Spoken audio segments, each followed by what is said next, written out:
উনি বলতেছেন এগুলো কিন্তু জামাতের। আমার কথা হচ্ছে জামাত আর কোরআন কি কখনো এক হতে পারে? উনি জামাতের বিচার করবে, উনি জামাতের সাথে ওনার খুব অভিমান আছে। উনি সরকার আছে, দেশে আইন আছে, উনাকে কে অধিকার দিয়েছে? এই আল কোরআন শরীফ ছিল কিনা? কোরআন শরীফ ছিল, আগুনে পুড়ছে।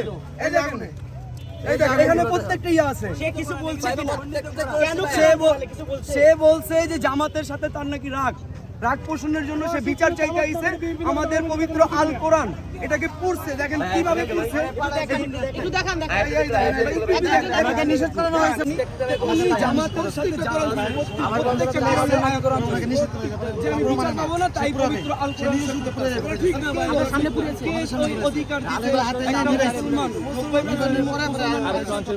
উনি যদি একটা মুসলমান হয়, ওনার গীতা বাইবেল কোন ধর্মের প্রতি আঘাত করা এটা কি ওনার দায়িত্ব না?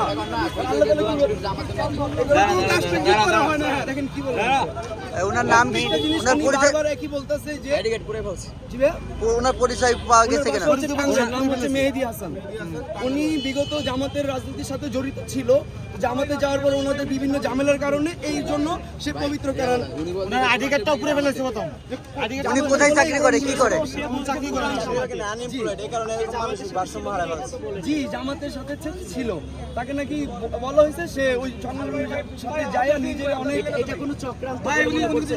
ভাই এটা কিভাবে বলবো বলেন? উনি জামাতের নাম বলতেছে বা পবিত্র কোরআন পড়তেছে। যদি জামাত যদি কোনো সমস্যা করে, এই দেশে আইন আছে, প্রশাসন আছে, গণতান্ত্রিক আছে, ইসলামিক বিষয় আছে, ইমাম সাহেব আছে। তো এইখানে তো ওনাকে কেউ বলে নাই যে রাজু ভাস্কর্যের সামনে যে পবিত্র কোরআন পড়ার জন্য। তো এদিকে যারা আমরা আমজন